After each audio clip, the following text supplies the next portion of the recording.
Marjorie, Jewish space lasers, Taylor, memes in the Hall of Congress, Greene has been banned off of Twitter for COVID-19 misinformation. Here is an article from The Hill about it. Twitter permanently suspends Greene's account over COVID-19 misinformation. Twitter said on Sunday it permanently suspended the personal account of Representative Marjorie Taylor Greene, RGA, over the social media platform's COVID-19 misinformation policy. The social network said in a statement that it took the action after repeated violations of the policy. We permanently suspended the account you referenced, MT Greene, for repeated violations of our COVID-19 misinformation policy. We've been clear that, per our strike system for this policy, we will permanently suspend accounts for repeated violations of the policy, a Twitter spokesperson told The Hill in a statement. As of Sunday morning, Greene's congressional account was still up. In response to the suspension, Greene insisted in a statement published on Telegram that she was telling the truth. Twitter is an enemy of America and can't handle the truth, Greene said. That's fine. I'll show America we don't need them and it's time to defeat our enemies. Damn. Greene has previously been suspended by Twitter several times for violating its COVID-19 misinformation policy. Last July, she received a 12-hour suspension from Twitter regarding 2 tweets she posted in which she falsely claimed that for people who are under the age of 65 and are not obese, COVID-19 was not dangerous. In August, her personal account was suspended for a week after she claimed that these vaccines are failing and do not reduce the spread of the virus, and neither do masks. The COVID-19 vaccines have been proven to be effective against severe infections. The disease is severe and deadly, especially among the elderly and the immunocompromised, and has repeatedly overwhelmed hospitals. More than 820,000 Americans have died from the infectious disease since the start of the pandemic, according to the Center of Disease Control and Prevention. According to Twitter's COVID-19 misleading information policy, tweets that violate these rules would need to include several components: advancing claims as fact, be knowingly misleading or inaccurate given existing information available, and have a potential to cause harm. Twitter's policy bans users from sharing posts that are obviously misleading about COVID-19, such as the risk of infection or death from COVID-19, official regulations, or the safety preventative measures. The COVID-19 misinformation policy for Twitter, which employs a strike system for posts that violate the policy, says that after 5 or more strikes, the social media user faces permanent suspension of his account. Damn! MTG is gone. So, what does this mean exactly? So let's work on this a bit, okay? Number one, Marjorie Taylor Greene as a whole, she's not gone from Twitter. So she still has this account. She still has like her official representative and the government account, which I think it's probably a good thing that this is retained to some degree. But her more personal one, where she did a little trolling, that one's gone. That one's no longer in existence. But this one is still here. This one's still being chilling right here.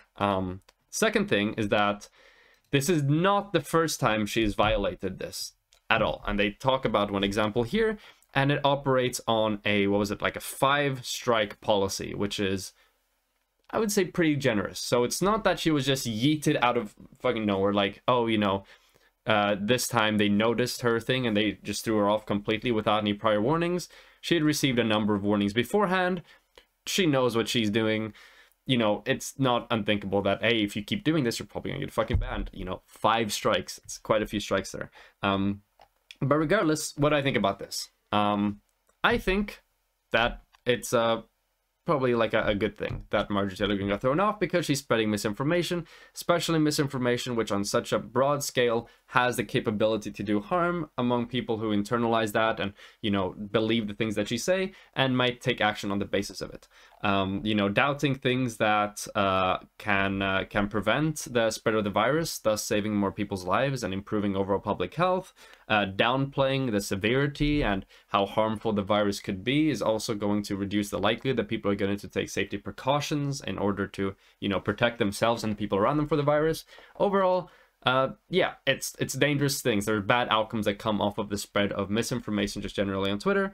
And yeah, Marjorie Taylor Greene is now gone after a wide range of strikes.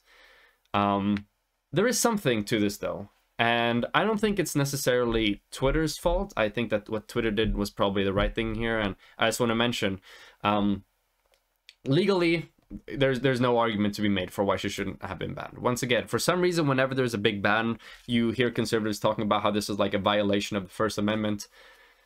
No, this is a private platform. The, you know, platform, in this case Twitter, has the right to do whatever it wants with its content, you know, and to set their own TOS and to enforce that TOS in the way that they please. Legally, they're completely in the clear. The First Amendment is made to protect against government infringement of your speech. This isn't that. This is a private company doing what they want with their personal platform.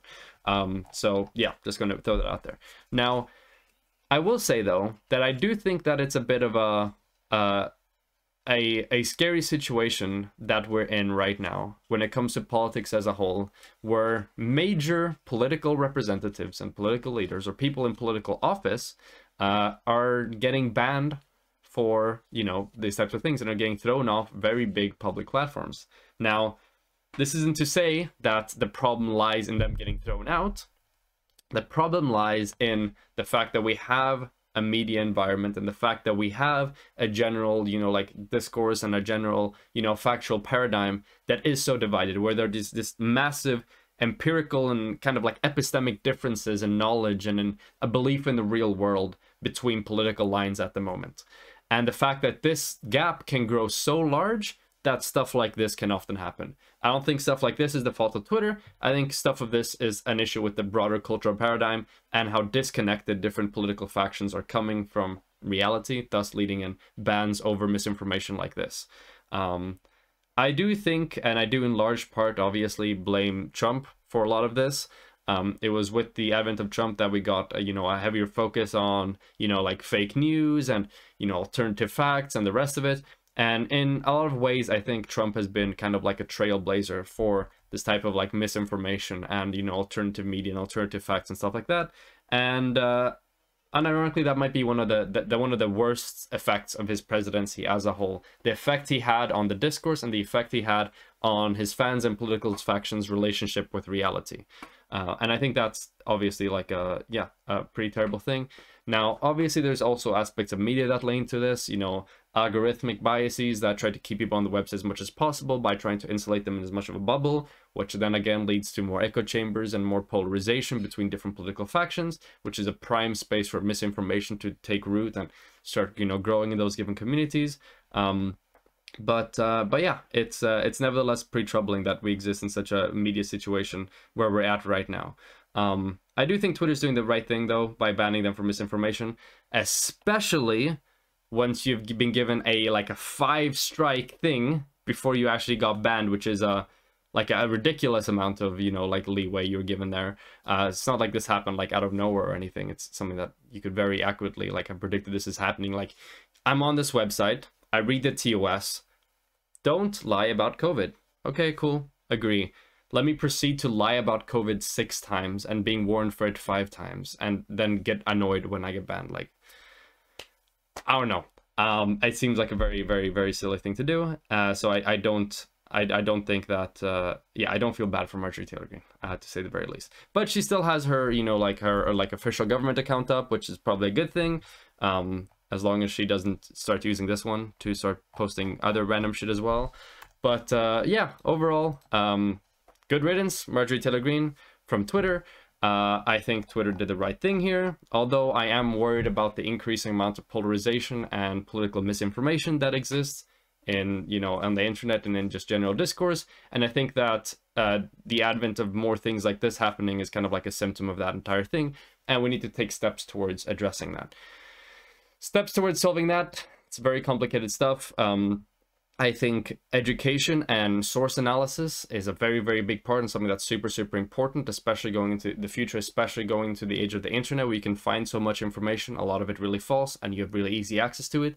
Whereas before, you didn't have as much access to information, and the access you had to information was like, you know, mainstream cable TV and, you know, libraries and stuff like that, maybe some rudimentary stuff on the internet here and there. And because of that, you know, there was less access to information, but the information, like a greater part of the information was true information, which is a pretty good thing. But I think education and teaching source critique and stuff like that is obviously going to be very, very, very important. Try to see just general reductions in political polarization, more trying to to reach across, less trying to go super radical to like one end or the other, because we need to try to break down these barriers between political factions as they exist if we're ever going to have any ability to resolve stuff like this taking place.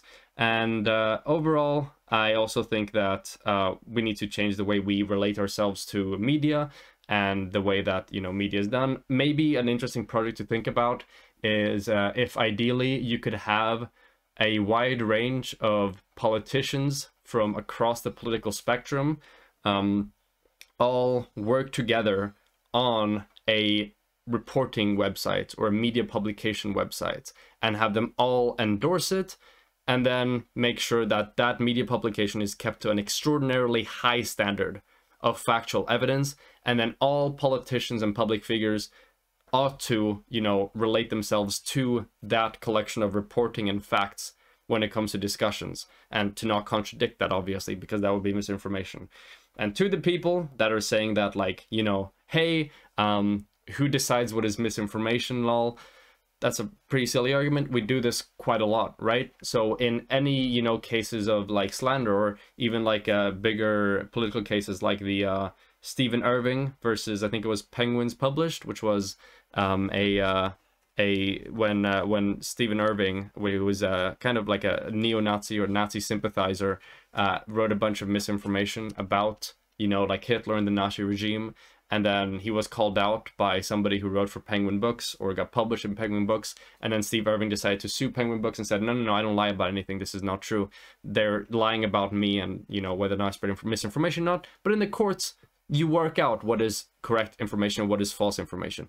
We must have a process in place, and we do have a process in place to determine what is true and what is false about reality as a whole. If we aren't able to decide on that, then our legal system just wouldn't, it wouldn't work. We wouldn't be able to decide whether people were guilty or not for things. We wouldn't decide what's like slander and what's not slander, and all the rest of it. So there are processes in place for us to be able to determine these things and make these kinds of statements. Now, obviously, you can't have like a court case deciding what is misinformation or not whenever somebody says something silly on Twitter. That doesn't make sense, and hence why maybe like a type of like an overall publication that is checked by more of like a legal court-like system in terms of what goes up there and legal, that all elected representatives have to like refer themselves to and refer to whenever they discuss these types of issues, so that you have at least like a skeleton of actual facts that we agree on is the case throughout. And how you want to talk about those facts, how you want to spin them, I mean, that's obviously still up to the politicians, but at least we need an agreement on what reality is first.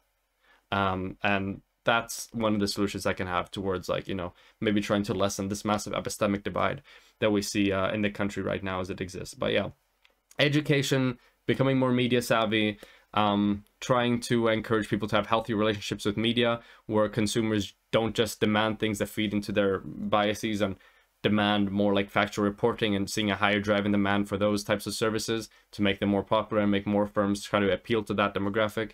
I think it's probably going to be a good thing, but those things are pretty hard. So there's the one solution, at least my like one idea, which I've just thought about a bit. It's not necessarily a solution. I think it could probably go quite a bit, but there may be a few flaws about it that I'm not realizing right now. But some form of like, hey, these are a set of facts and studies that we agree on is accurate, and all politicians have to abide by those, you know, facts. And those facts, what those are determined kind of in like a legal court of law process, similar to how we determine what is and what isn't misinformation in like slander and, you know, libel lawsuits and stuff like that. So rest in peace, Marjorie Taylor Greene personal Twitter account. Hopefully the other one doesn't also become strange. And I'm sorry if you can't change your behavior after like 5 strikes. You deserve it.